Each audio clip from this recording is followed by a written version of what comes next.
Welcome to the NFL Pregame Report.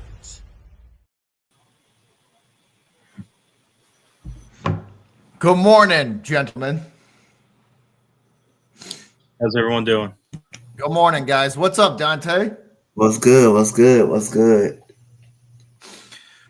What's going on, y'all? We ready for another NFL Sunday? Oh yeah, I'm ready. I'm always ready. Always now. All right. So let's dive right into this one. We got some interesting stuff to talk about this week. First of all, let's start it off with kind of the most recent. Daniel Jones released by the Giants. Outright release. No trade, no nothing. Just see you later and best of luck to you. He got future endeavored. So let's talk about it for a minute. Let's first of all, the Giants are a mess, man. And I mean from the top down. The Mara and company are the problem over there. That's become blatantly obvious. John Mara's an idiot. I mean, he's not on Jerry Jones level stupid, but he's making a case for it. But what do you let's start off with TJ. What do you think, man, on the Daniel Jones release? I think sometimes, it's just when you're in just such a mess, it's just easier for both parties to just say, you know what, let's just throw our hands up and walk away. That kind of seems to be what's going on there. Unfortunately, the Giants, man, they just can't seem to get out of their way. This wouldn't have been as bad of a situation either if they didn't decide to literally give basically the franchise to him a few seasons ago.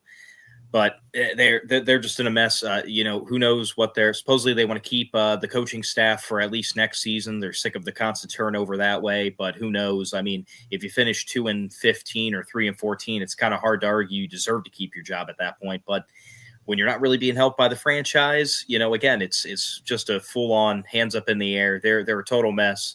Not to do a spoiler alert for later on in the show, but I'm pretty sure they're all in our top 5 of future draft picks for next season. Put it that way.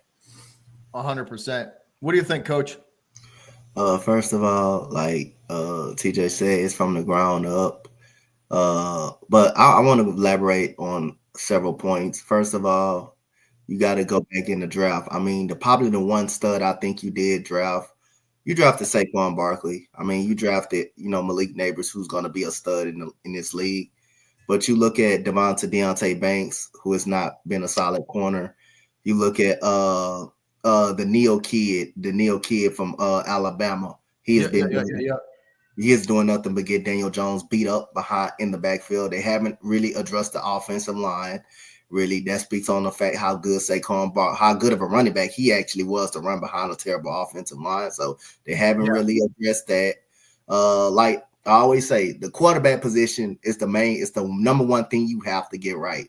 You can be good based on your team can be irrelevant based on if you just have a very good quarterback. You don't have to have the best of weapons. If you just really have a good quarterback, really have a plain on good quarterback, a franchise quarterback, you can survive just off that. But it's clear, Daniel Jones had 2 good seasons, his rookie season and the year when they played the Eagles again. But again, that was benefited off Saquon Barkley having a great season. And when you stop the run, it made Daniel Jones beat you, then he can't beat you. So what they do come in, you losing wide receivers. You didn't have a receiving core. You can't have Slayton as your number 1 wide receiver. You can't have him as your number 1 wide receiver. Sterling Shepard can't stay on the field. He might as well retire much as he gets hurt. And every time he gets hurt is a season-ending injury. Wan'Dale Robinson is capable, but I mean, again, then they don't have a tight end. They don't have a capable tight end. So they don't have the best roster. They don't really have the best roster. And Daniel Jones is just they really regret drafting him because Duke was just a terrible program to even go into at that point of time. They banked on his upside and it's just from the ground up. But Daniel Jones just wasn't never going to be a franchise guy. Wasn't never ever going to be a franchise guy for them guys. So I just think you got to get that quarterback situation right in this year's draft. You got to get it right. You just got to get a quarterback. No, it was in my opinion, I don't know about you two gentlemen, but I think the Jones pick was just a massive reach. Like they reached on him big time, and they weren't. I could understand it better if they had built an offensive line, if they had like one or two good receivers, to go with Barkley, and like the quarterback is like the last piece that you have to just plug into that offense. But like you said, Dante, they've needed everything forever. Like they need a tight end, they need an offensive, they need tackles. The interior line's not too bad, but they need tackles. They need a true wide receiver one, and even never mind a wide receiver one, just receivers that aren't going to get hurt every week, and you're going to down to your third and fourth string guys. Like it was just a bad situation in general, just everything with it. And and you know what too? The saddest part about it is the Giants show no sign of getting better anytime soon. Like I think this is going to continue until Mara has to eat his words and realize that wholesale changes have to happen.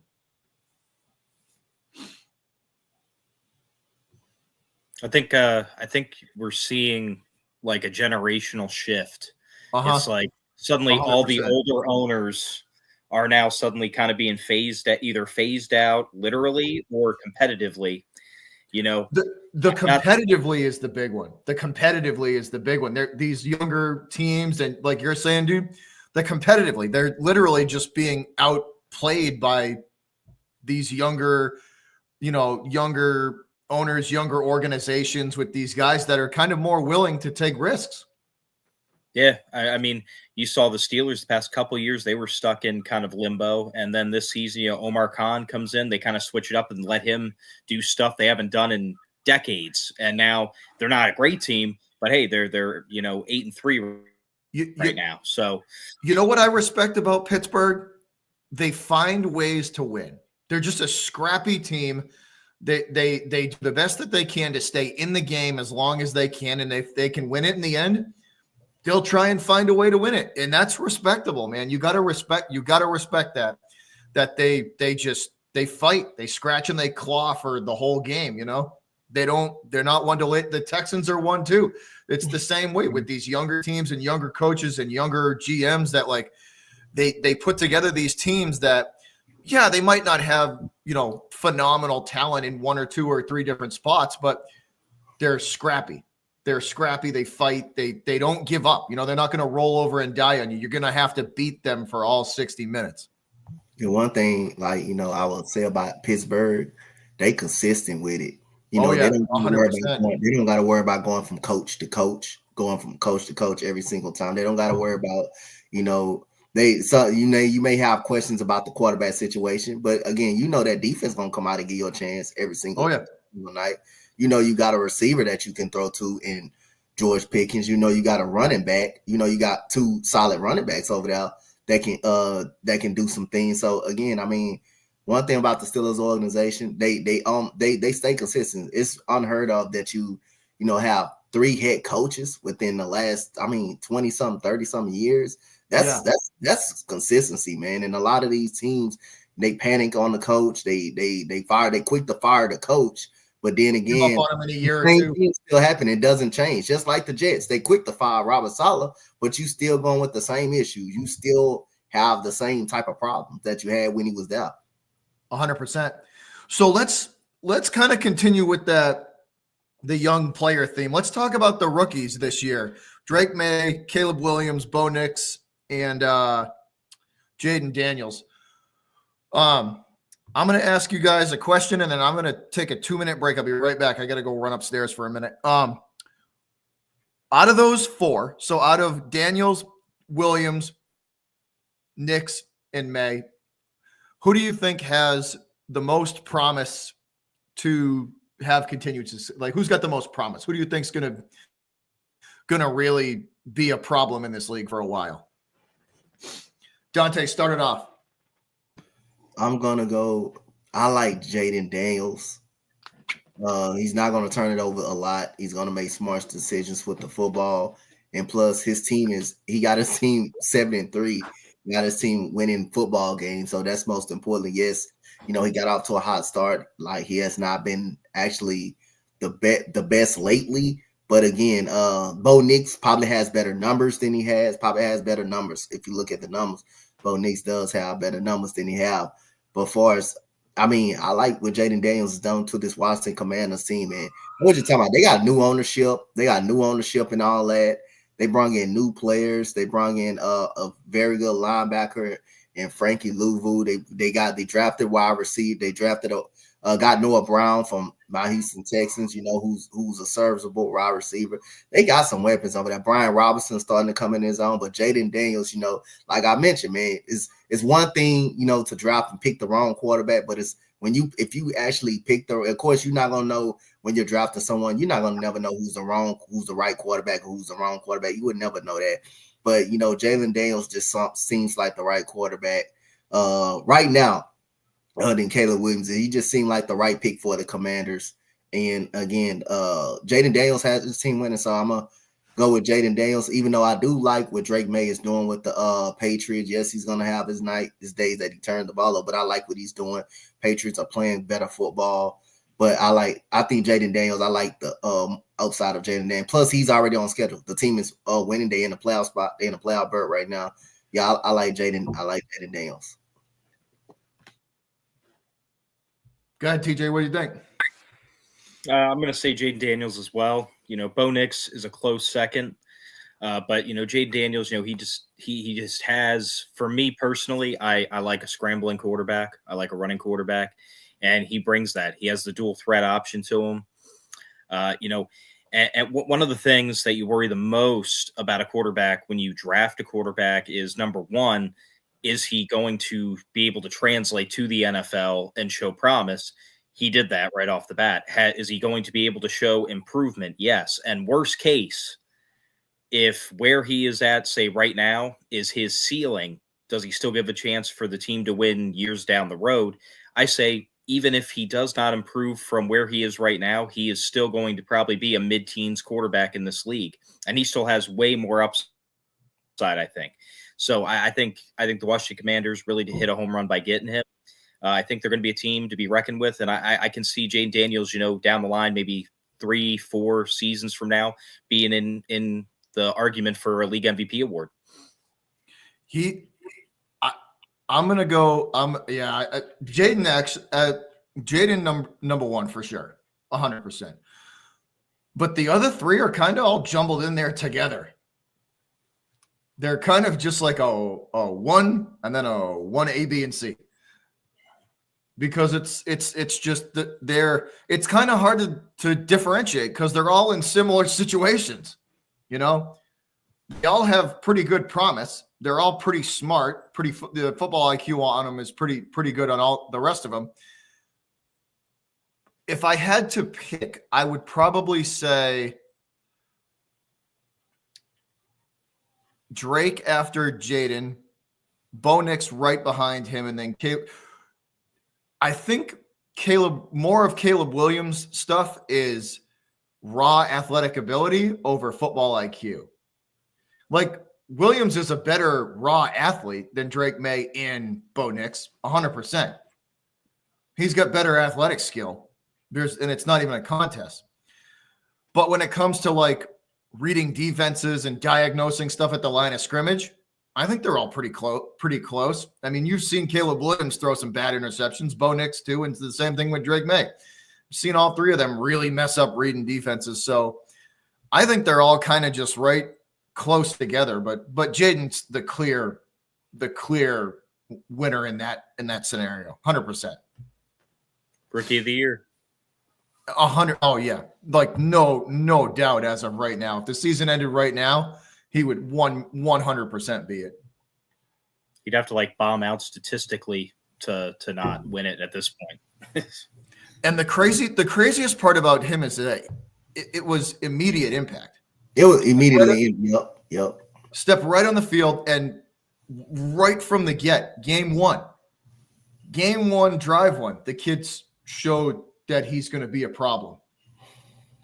Especially if Washington goes out and gets him some weapons in the offseason, that they're going to be, there'll be a problem.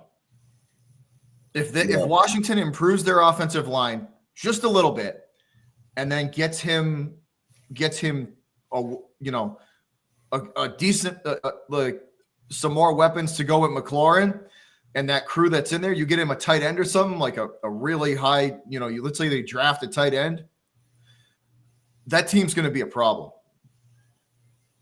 Yeah, they will. They will definitely be a problem. So now that we talked about kind of the promise of the league, right, and where, teams that are on the up, let's go to the other opposite end of that spectrum, and let's go. Who do you think is going to end up with the top 5 picks in the draft? Which teams are just gonna bomb out and end up with the top 5 picks in the draft? Who do you think, TJ? Whew. Well, originally I had a couple different teams on my list that have now been bumped because after looking at the records this morning, I didn't realize there were so many teams that weren't doing that great all of a sudden. I guess I was blinded by the fact that the Steelers got upset by the Browns on Thursday. So, I've been crying a lot lately. But my list. But you guys are nowhere near as bad as Cleveland. Sucks. They're terrible. That was stranglehold on the division moment, and they let it go. You know what that was though? That was one of those any given Sunday games. They just caught you at a good, they just caught you guys. Yeah, literally in the perfect storm, But I'd have to go with, in no particular order, because quite frankly, I could see them all getting the number 1 pick. It would be the Raiders, just because they're a mess. They have no idea who their quarterback is. Who knows if Pierce and his staff is still going to be there next year? Some people are saying he's going to be given a second shot. You have other people saying, there's no way. This has been a disaster kind of experiment. Yeah. Number 2 would be the Titans. Again, they got rid of Henry. They, let Tannehill go. They basically conceded to this season and probably next season as well, basically being gutter seasons. We're just going to try and reload in the draft and free agency and hope we get lucky and make it quicker rather than longer, Third would be the Jaguars. Again, same situation, man. They have some pieces there. They need a few more, but they've just been a total disaster. Doug Peterson, it's pretty much foregone conclusion. He's out at the end of the year. Probably most of his staff is too. Trevor Lawrence, big question mark. He's not. He's almost like he's kind of fallen back. You want to know why he'll still be back? Because of what they just paid him this year. I don't know, man. I don't know. No, seriously. Do you think anybody's going to want to take on that contract that they just gave him? Not a chance. I think by default he's going to end up back in Jacksonville. Hey, man, we'll see. We'll see. Personally, I hope he gets another shot, but you never know. After that would be the Giants. It's pretty much the same situation as the Titans. They've now officially gotten rid of their quarterback, who was never really starting caliber to begin with. They got rid of Saquon Barkley. As soon as you get rid of Saquon Barkley, he's been like 75% of your offense. That's you conceding the season. Point blank. Yep. And last on the list would be the Cowboys for me, just because they're just, the sky's falling over there. Dak Prescott's hurt. Who knows what's going on? They legitimately have pretty much no real means to win another game. They should tank. They should get a better draft pick. If they win 2 or 3 more games, they're only screwing themselves out of a high draft pick. But those would be my if they win 2 games, that bumps them out of the top 10. So there's no point in them doing that. None. Just start Cooper Rush the rest of the year and just let whatever happens happen. If Cooper Rush is playing good at halftime, you take him out, put Trey Lance in, throw some interceptions. There's no point in them winning. It does nothing for them at this point. No, it would just hurt their cause at this point. But yeah, those would be my top 5. A couple of very close honorable mentions, but just because of the more or less the franchise disaster they're all in is why they made my list. 100%. Coach, who do you think? What do you got for your top 5 picks? Well, I'm not gonna put the Cowboys on here because I think Jerry Jones is a guy that will just fuck everything up and just say, "Hey, we still trying to win." He's that type of owner that I can see it happening. I can actually see it happen, so I ain't gonna go with them. So you got, like TJ said, 1,000% agree with him. It's obvious. You got the Jaguars, you got the Giants, you got the Raiders, who has no quarterback. You got Tennessee. And, I'm going to go with Cleveland. I think Cleveland, divisional games is always tough. Divisional games is always going to be tough. Those are your toughest games when you play, because everybody know you. You play them 2 times a year. That's just part. And then you're in the snow, cold, and all that. Cleveland used to playing in that type of weather. So is Pittsburgh. But I believe Pittsburgh just got caught on a bad Thursday night too. It happened to be Thursday night, but other than that, the top 3, obviously you can go with the top 4s easily. Jacksonville, Giants, Raiders, Tennessee, and then you got the Jets lurking. But you got a feeling the Jets can win a couple more games too. But other than that, I'm gonna just go with the Cleveland Browns. Like I say, Cowboys, I don't want to put them on because Jerry Jones is gonna want. He's gonna want to win. He's not. Well, because the smart thing to do would be I would. right?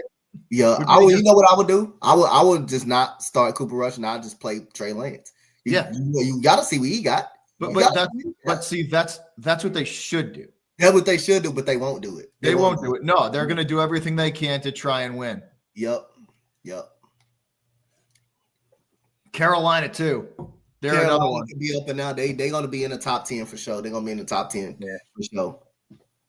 They're still trying to win, so they'll probably get maybe 1 or 2 more and screw themselves out of it. No, I was just TJ. I was just going to say that the thing with the Panthers is they're actually trying to win, so they might get 1 or 2 more and bump themselves to like 7, maybe 7, 6, 7, 8, somewhere in there. They might grab 1 or 2 wins. You got to think too. Teams at the end of the year that are already have their seeding set. They know. Basically, the teams that already know where their seed is, there's no point for them to play that final game. Even sometimes the final 2 games. The final 2 games, if you know you're a 1 or 2 seed and you're getting a bye and you know where you're sitting and you know who you're playing, the hell's the point in you putting your starters out there and risking them for the playoffs? Nothing. No point to it. You lying. But I'm gonna go like you guys. I in no particular order because all of the Jets, the Raiders, the Giants, and Carolina. And then for the 5th one, I would probably have to put Jacksonville in there too, because all 5 of those teams could absolutely tank the rest of the year. They're just organizationally. They're just bad. They're just bad. Not even player-wise, but organizationally, they just have made terrible decisions throughout the year. Yeah. Like all the players wanted AP in Las Vegas. They gave it to him, hired him as the head coach, right? For good. Instead of him being the interim, they hired him as the head coach because all the players liked him. And now look where they're at. There's dysfunction in the locker room. It's not good. You lying. Yeah, no, it's there's going to be a lot of teams that are fighting for that number 1 spot for sure. All right, so let's talk about the Thursday night game since we kind of got into it a little bit earlier. TJ, your team. So let's get your thoughts on the Thursday night snow game. I'm just going to say it's funny because every Steeler fan you talk to, we all say the same thing. That was classic Mike Tomlin. 5-game win streak. You could feel it. You could see it. It was like a movie script that, this game was going to be the trap game. This game was going to be the game we lose. We all hate Myles Garrett. Make sure you keep helmets away from him. He might start swinging.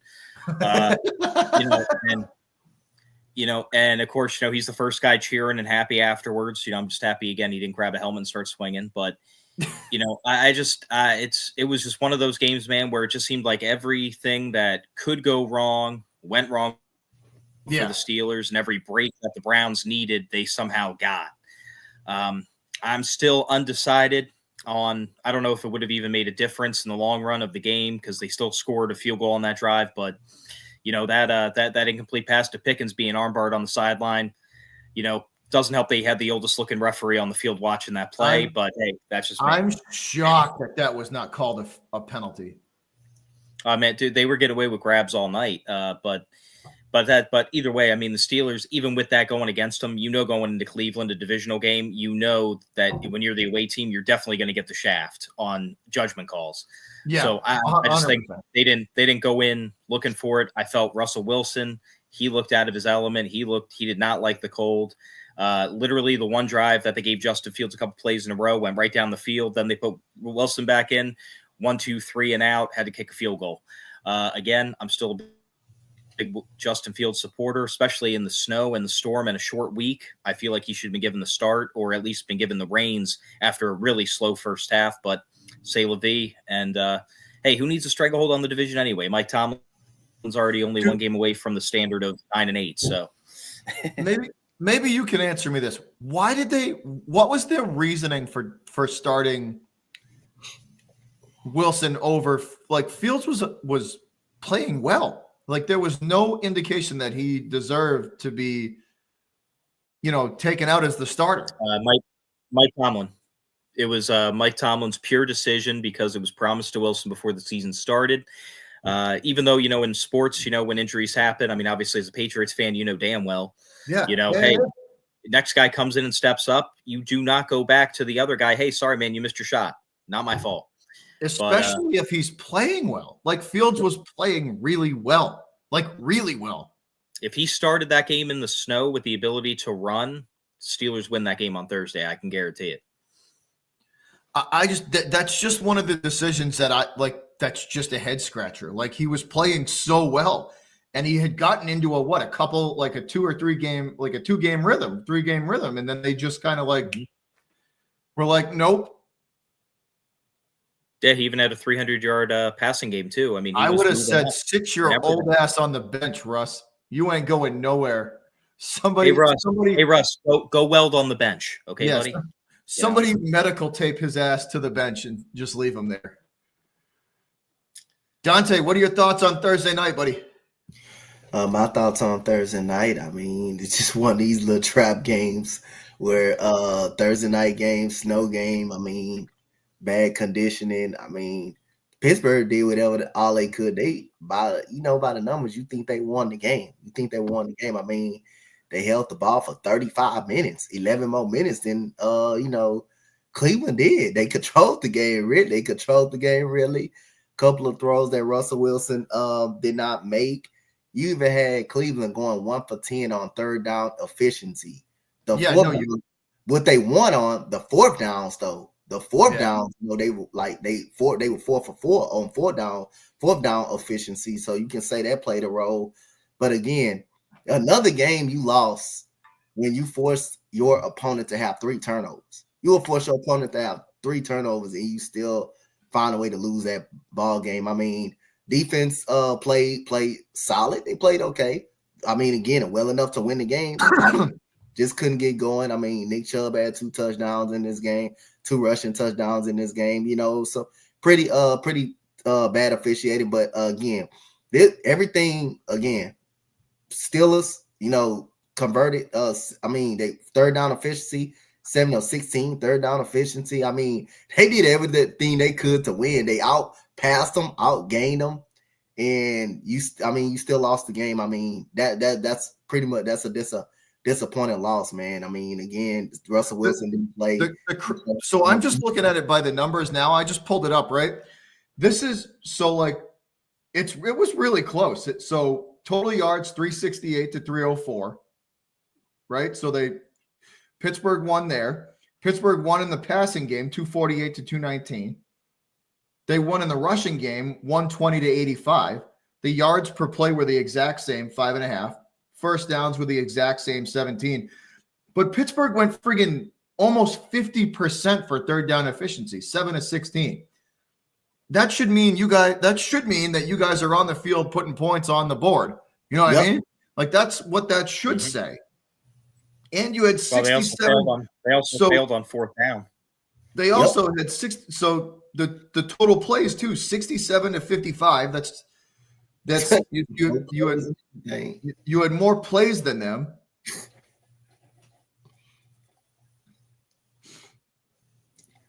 Right, Cleveland punted more than you, 3-1. You had less. Pittsburgh had less penalty. You know what this is? Playing down to competition. Absolutely. It's the Mike Tomlin like curse. You know, that's the one of the downfalls that you get with him is the playing down to the competition. Because 35 minutes to 24, that's almost a whole quarter. You know?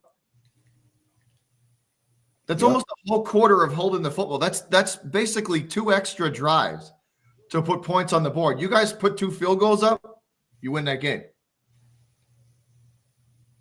I mean, but Cleveland, the difference is when you kick field goals and your opponent get touchdowns. I mean, Cleveland, got touchdowns and, Steelers got field goals. So that's a huge difference too. That's a big. Yeah, no, that's exactly what that says, though. That just basically says that Cleveland's time with the football was better managed. They took the points when they could, and they scored touchdowns. Like you were saying, Dante, they scored touchdowns instead of field goals. Yep.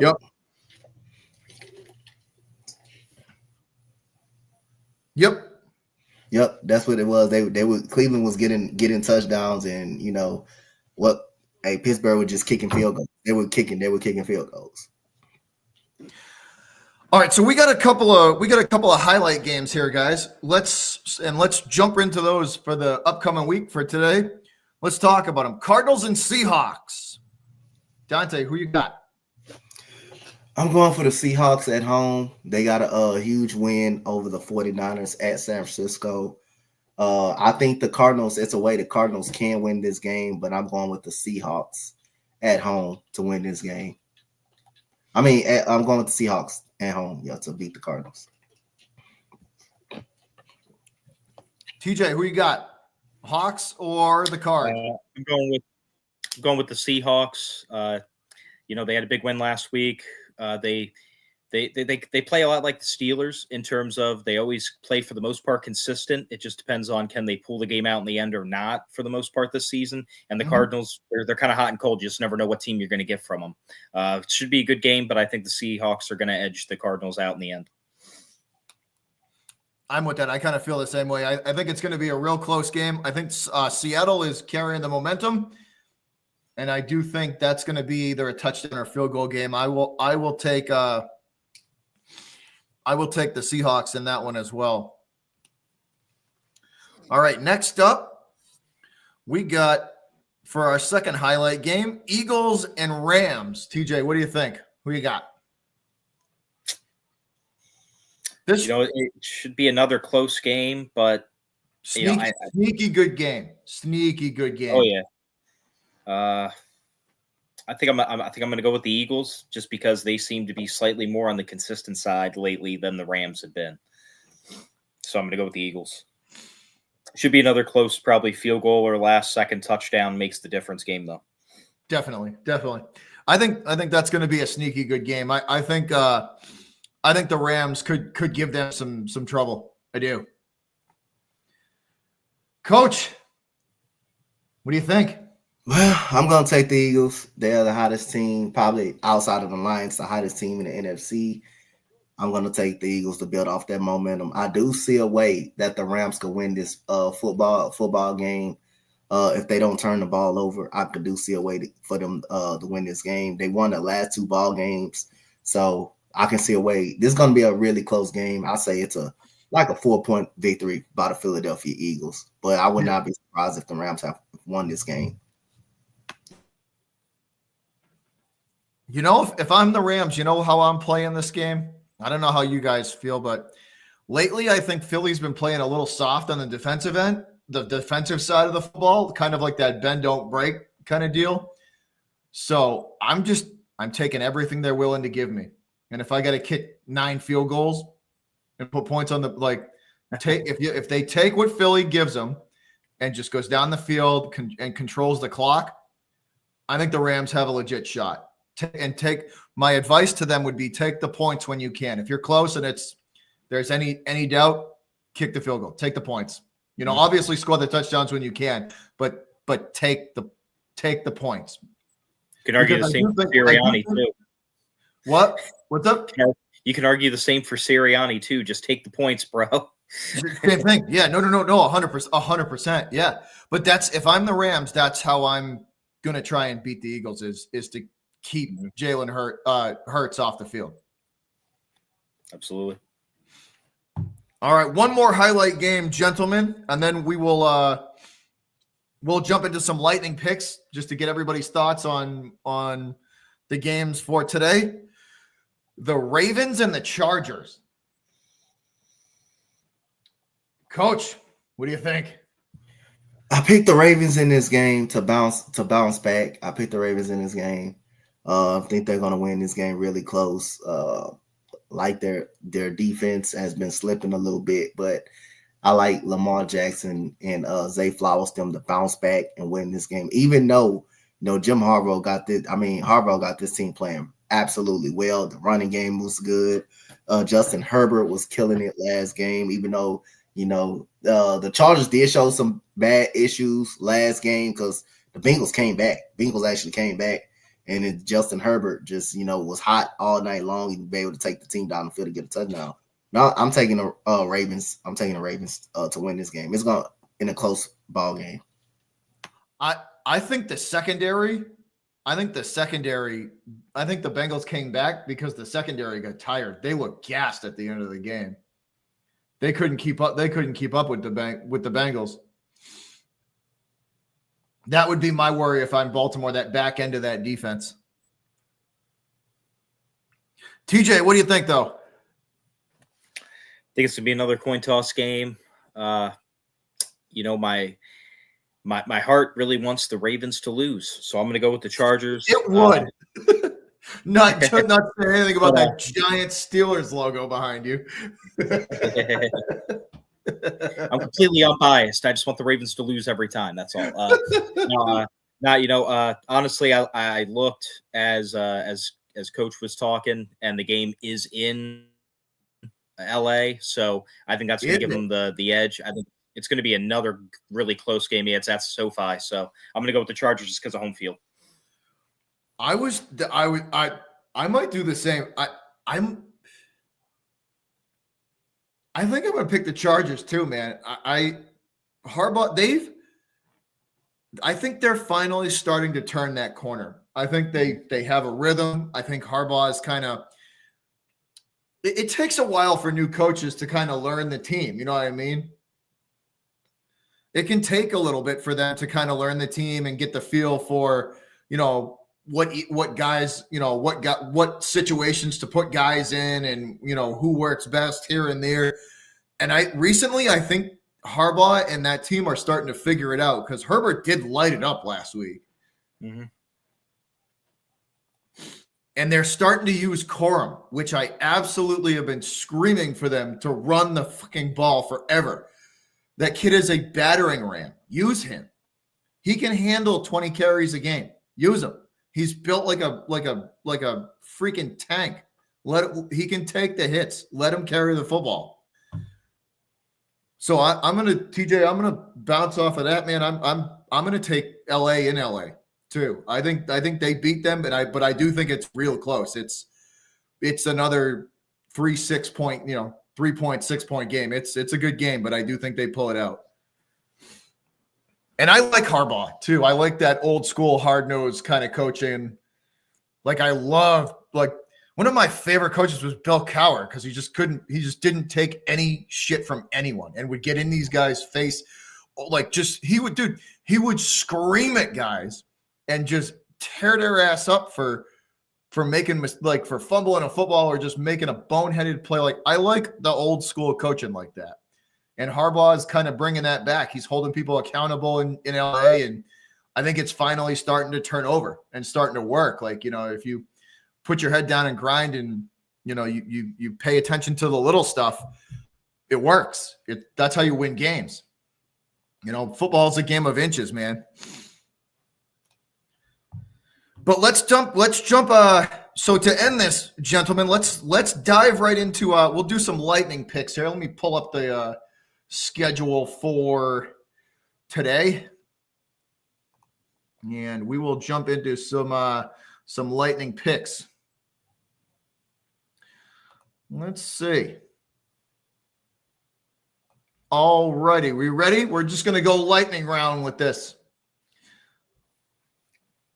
You good? Let's go. I'm ready. All right, ready?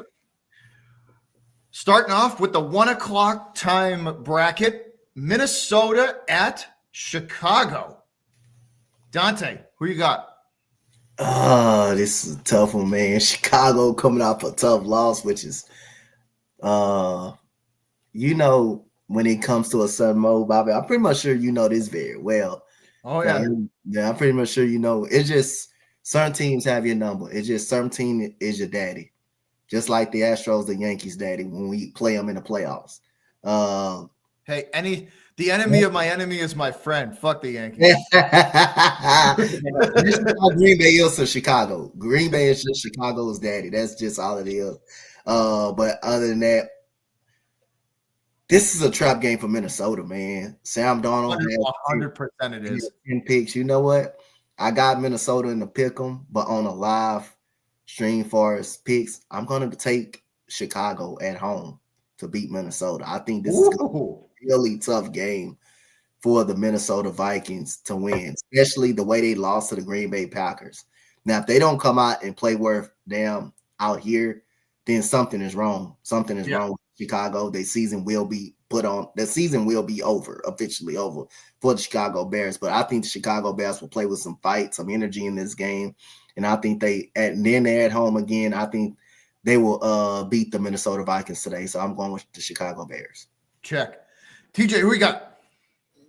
I'm going to go with the Vikings. Caleb Williams showed a lot of progress to new OC last week for the most part, but the Vikings are just going to be too much for the Bears to handle this week. I'm with you too. I think Minnesota's just a better team overall, and I don't think they're going to be able. I don't think Chicago's just going to be able to overcome that.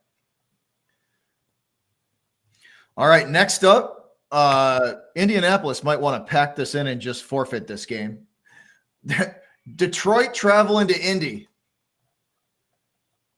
TJ? We might see the Lions score 50 points again this week. I'm going with the Lions. Oh, no, there's no might. There's going to be another 50-burger going down in Indianapolis. This game's going to be over at half. I never thought I would be alive to say this out loud, but, can we just give the trophy to the Detroit Lions already? I mean, man, they're just getting better and better. That team is something, though, huh? Holy crap, man. Coach. Well, the only thing that would kind of make me a little bit disappointed today is the Colts beating the goddamn, Lions. A team that the team that actually played the Lions, gave the Lions all they got that Jared Goff struggled with. So the only thing that made me a little bit disappointed is the Colts beating them, seeing the Colts beating them, and we had the lead, dominate the whole game outside of the second half. See the Colts going there and beat them. But Anthony Richardson, too inaccurate, turns the ball over too much.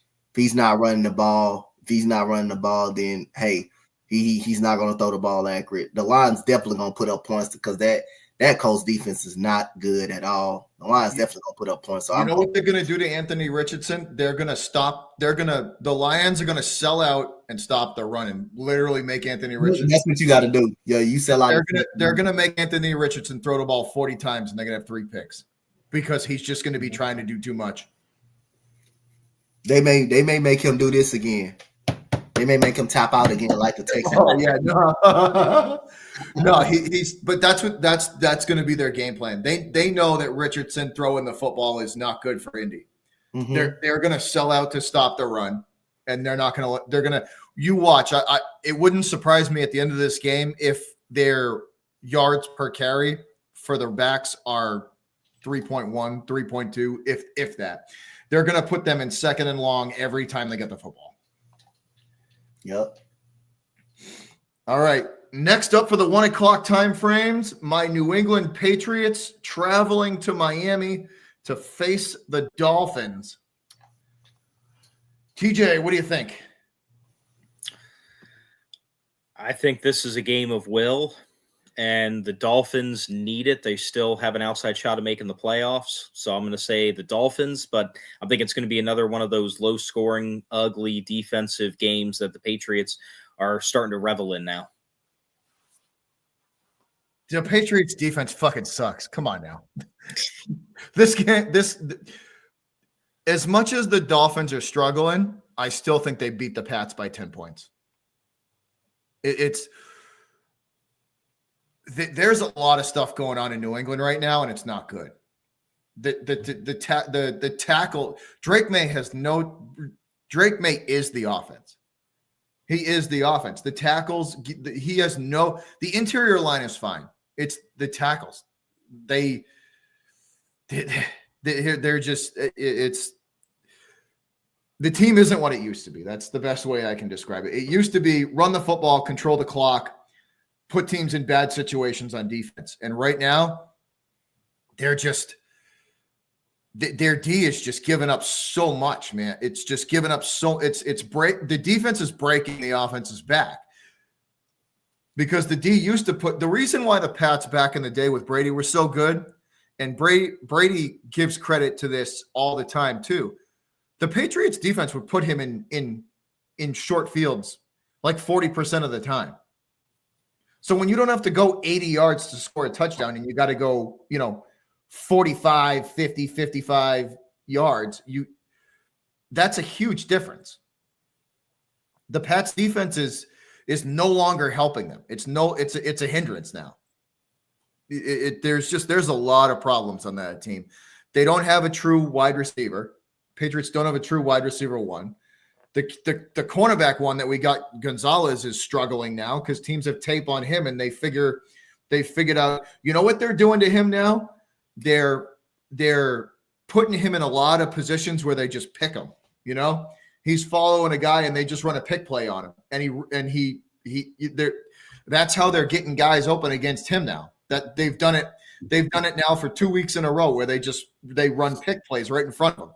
And he's run into his own guy 3 or 4 times in those 2 games where he can't get around the guy. So they've gotten tape on that. Patriots got a lot of work to do. Dolphins by 7-10. Coach, what do you think? Dolphins 1-2 in a row since Tua got back. They still in the thick of things. They're still dangerous. I'm going with the Miami Dolphins. I'm going with the Miami Dolphins to win this football game. Miami, the spread, the line for that, Miami -7. So that's interesting. The over-under is big, though. It's 46.5. So they still think there's going to be a lot of points scored. All right, still in the 1 o'clock time frame, gentlemen. Tampa Bay traveling to New York, I should say New Jersey, to face the New York Giants. Dante, who you got? I'm going to pass.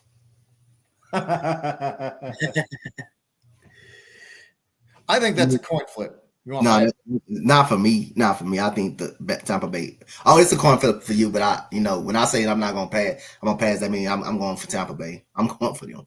I'm going for Tampa Bay. Here's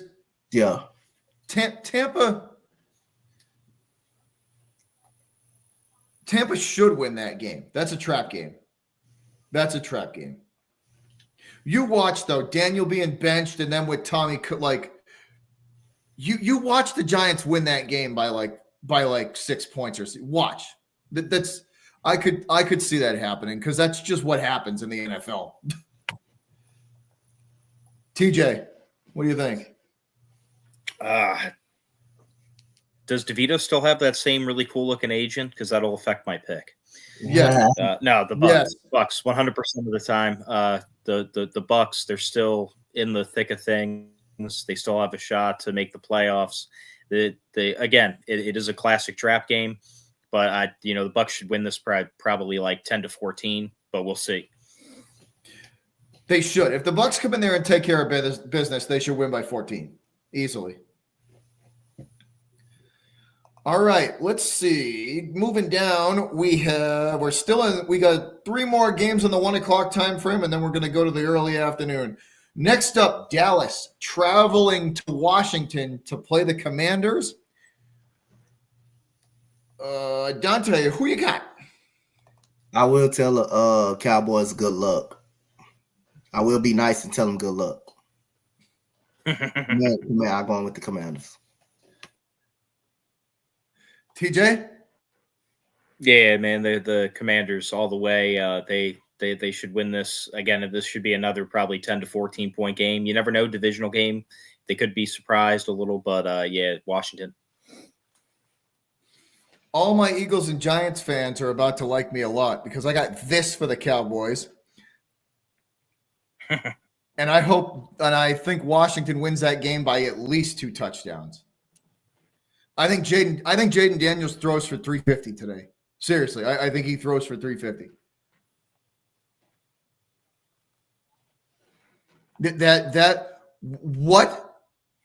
What has happened to the Cowboys defense from last year? Honestly, that D was good. They were good. They were solid. They didn't, you didn't see them allowing all these explosive plays that you see these teams having again. Like, how many times have you seen like 40, 50, 60-yard, bombs being thrown on the Cowboys? Like, not only once a game, but like 2, 3 times. Like, their D just is bad. Like, they're letting like 40, 50, 60-yard bombs get thrown on them multiple times a game for like what feels like the last month. Like that. Then you can run on the Cowboys too. You can run out. Yeah. The downfall that Dallas has had to me is just astonishing. It's astonishing. They went from one of the better Ds in the league, probably like a top 12, to probably one of the worst defenses, a bottom 3, bottom 4 D. Like, that fall from grace was fast. Like, super fast. But you know what that says? Dan Quinn. Dan Quinn was that whole D, was the mastermind behind all that. See how improved Washington is this year. Okay. Yeah. 100%. Case in point, Washington's D instantly got better. Good morning, Derek. So are we all Coach, did I get your input on the game? The Dallas game? Yep. Yeah, you did. TJ, I got you, right? Yep. Yeah, we're all Commanders. All Commander. All right, cool. Washington's giving 11 points to the Cowboys. Dang. Interesting. All right, Kansas City going to Carolina to face the Panthers. What do you got, Coach? What do you think? Like, is it like, I'm just trying to see, is it a way Kansas City can lose this game? Is it a way they can lose this game? But I'm gonna go with Kansas City to win this game. Can Pat Mahomes play to make this game interesting? Can Pat Mahomes have to throw left-handed?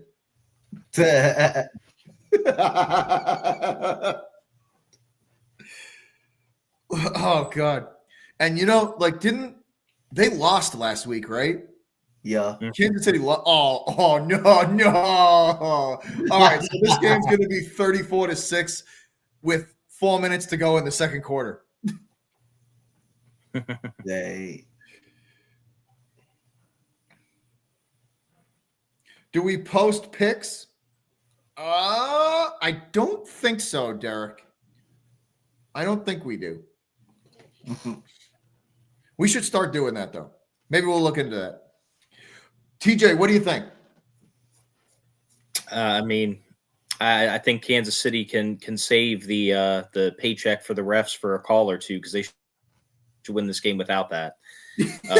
Yeah, I'm in agreement. I'm in agreement with you, man. It should be a 20-point game by halftime, and they might get it. Carolina might get it back into the teens just because Kansas City doesn't care and puts in their backups for the whole second half.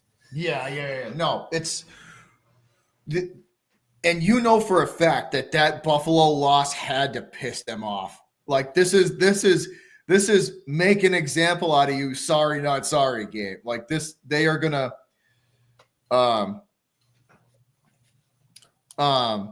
Yeah, Derek, we'll look into that. Maybe we'll post it up on the Sports Wave Network's website, the picks.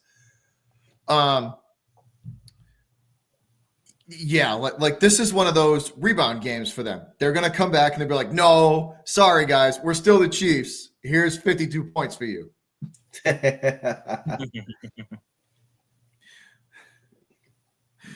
The first like five or six drives of the Kansas City game are going to be like touchdown, pick six, touchdown, fumble return for a touchdown, pick six, touchdown. That's what it's going to be like. That's what the stat board's going to look like in that Kansas City game. Can Bryce Young's quarterback rating be negative? Because it might be that this game. It might be minus 1.5 QB rating.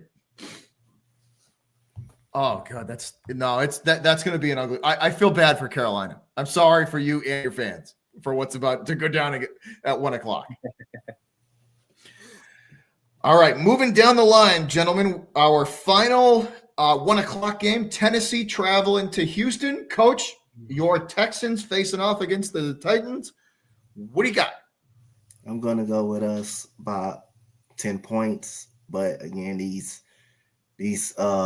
division games will always, like I say, be the toughest game. So I'm gonna go with my Houston Texans by 10 points. I like our defense. Our defense played very well. I think we get Will Anderson Jr. back today. That feels good to get him right back. Danielle Hunter's playing well.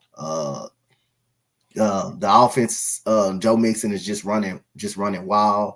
Like Hulk Hogan said, what you gonna do when that's how Joe Mixon is playing right now.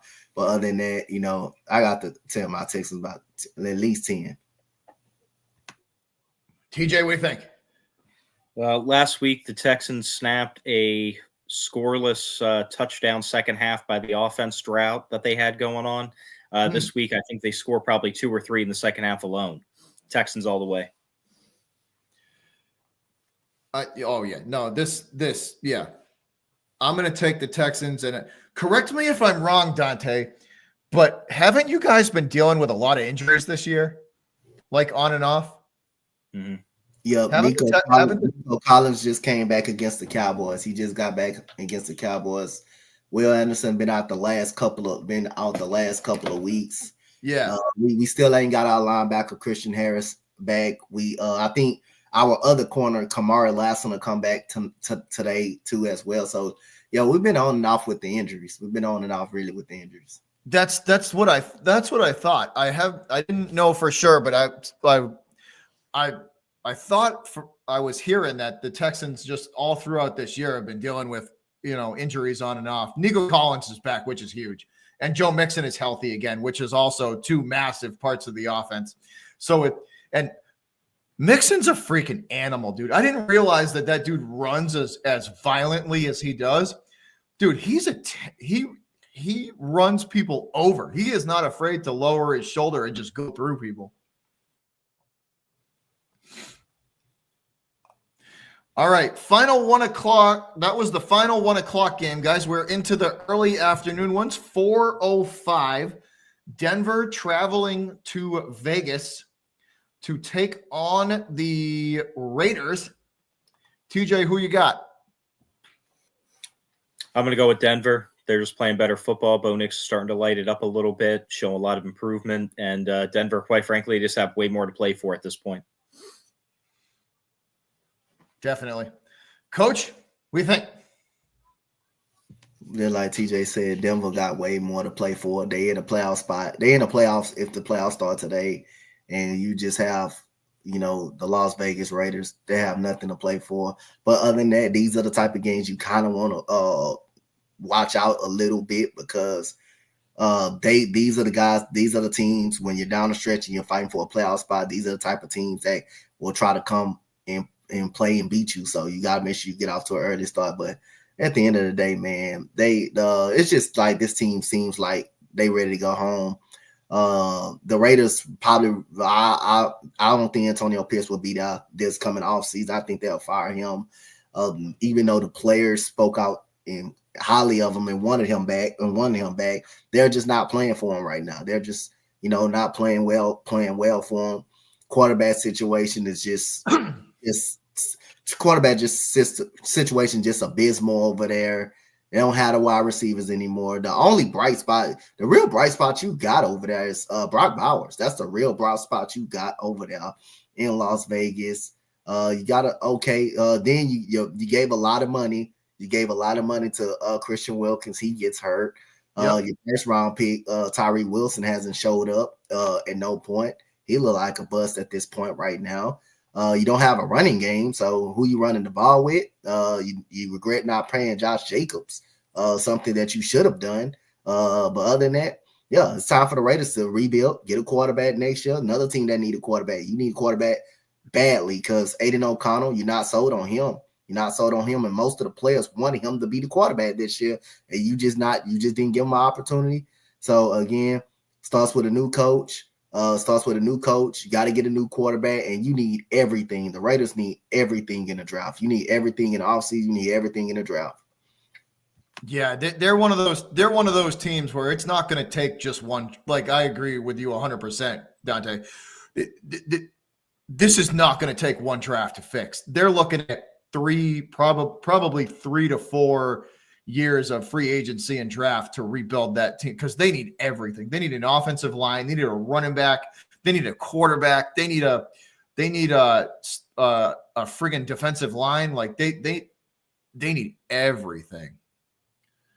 And Denver should beat this team by at minimum 2 scores. At minimum. Yeah, 100%. TJ, did I get you with this game? Yeah, Denver all the way. All right, cool. Moving on. And I'm with you guys. Denver's just the better team. All right, next up, 4:25 time slot. San Francisco traveling to Green Bay to play the Pack. TJ, who you got? Green Bay. This would have been probably the game of the whole weekend potentially if the injuries weren't there. But San Fran, man, they're just beat up. Purdy's not even in this week, so Green Bay. You got to win if you're Green Bay. This is a classic game where you got to win to keep increasing your playoff shot. Definitely, Coach. I'm going with Green Bay as well. It's a little tough one for me, but since I know Purdy is out, I'm taking Green Bay to win this game. Me too. We're all on the Packers. This week. All right. Next up, they're saying Green Bay is given 6 points. So interesting. All right, next up, Arizona. We talked about this one, Arizona and Seattle. We did that one as the highlight. All right, final game, the Sunday night game. This should be a good game. Actually, we already talked about that one, the Philly and the Los Angeles game. Yep. So that's it, gentlemen. What about our picks? Let's see. We got the Monday night game. We already talked about the Ravens. We already talked about that one. That's the Ravens Chargers. We did. So that's it, gents. That Sunday night, Monday night game are going to be really good. Those 2 games are going to be very good games. You guys want to pick the holiday games on Thursday and Black Friday? Sure. Let's do it. Yeah, I like that. We could. Let's do it. Let me bring them up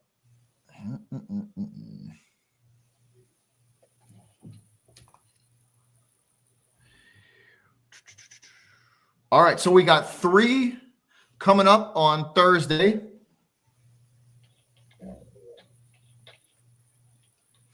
Chicago at Detroit. New York at Dallas. Miami at Green Bay.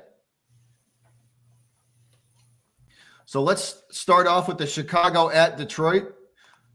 So the Bears about to lose twice. Badly.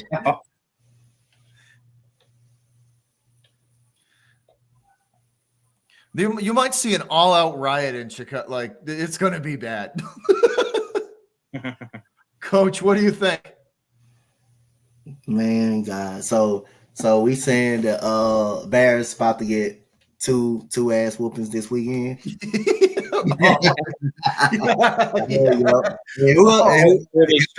Four-day stretch. Both of the Bears games are going to be over by half. So who else we got outside of that? Then you got New York at Dallas.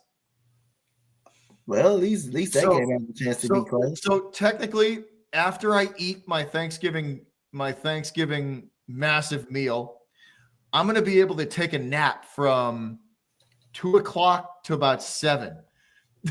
That'd be excellent. So much more family time this year for all of us. Yeah. So the New York Dallas game is going to be interesting, though. That's going to be interesting. That's at Dallas, right? Yeah. The New York it's at Dallas.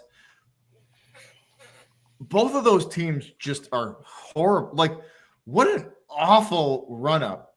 The Miami Green Bay one should be pretty good. That'll be a good game. Yeah. But the first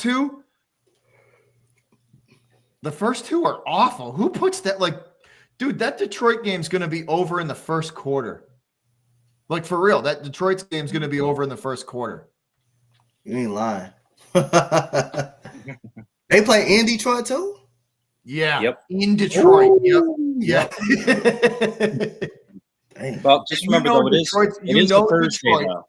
You know, on Thanksgiving, they're going to give their fans a show. So they're like, dude, they're going to have 600 yards in the air. Just in the air. It is a quick turnaround. They might only drop 40, though. Yeah. Instead of it being a 60-point game, they're only going to be able to drop 45 because they're tired. You could be a little tired, yeah. I don't know who, dude. I can't stand both of these teams, the Dallas and in New York. But New York did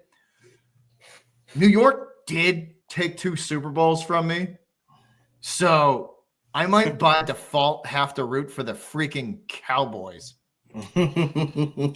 which would hurt my soul.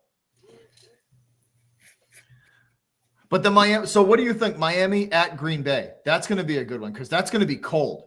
So that's at Green Bay.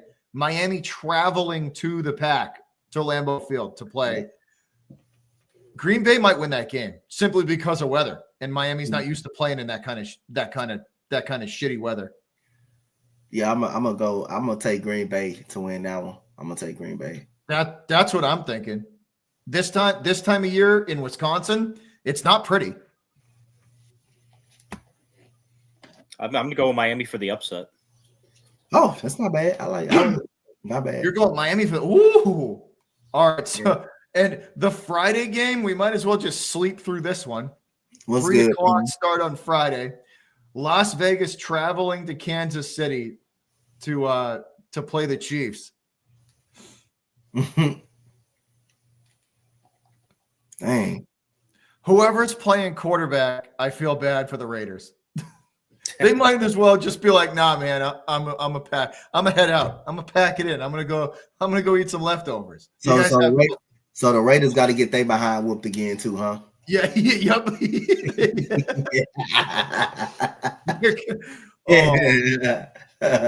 Hey, boy, we know we gonna have a mad Bears fan in the chat, Bobby Gooley gonna take 2, but you might want to stay tuned because Gooley's about to blow a gasket about Thanksgiving's not Gooley's not gonna be having a good Thanksgiving. He's not gonna be having a good Thanksgiving. Yep, the Bulls already You're got see him in his car in Thanksgiving about 4:30 in the afternoon. What's so worse? All 3 of his teams losing. The Cubs losing. The Bulls losing. The Chicago Bears. They losing. But that is an awful lineup for Thanksgiving, though. Yes, that is. Detroit's going to absolutely demolish Chicago, right? And then you have just 2 of the worst teams in the league in the Giants and Dallas playing in the primetime slot, the 4:30 slot. So that, dude, nobody's going to be even watching anything until 8:20. Like, it wouldn't surprise me if those first 2 games get low ratings, simply because everybody knows the outcome already. Yep. Everybody knows the Detroit outcome, and nobody's going to care about the other one. It is garbage. It's like awful. They should have saved the Eagle game for Thanksgiving. They should have saved that Eagle game for Thanksgiving. That Eagles and Rams game. That's what they should have done. They should have flexed that game to then. Just awful, man. But that's all we got for today, gentlemen. Enjoy your hopefully you guys' team gets the win. Dante, I want to see the Texans keep going with that momentum. Hopefully they get back on track. Hopefully Nico Collins keeps going. He's killing it. I need him to get back on track because if he doesn't, I'm screwed in fantasy.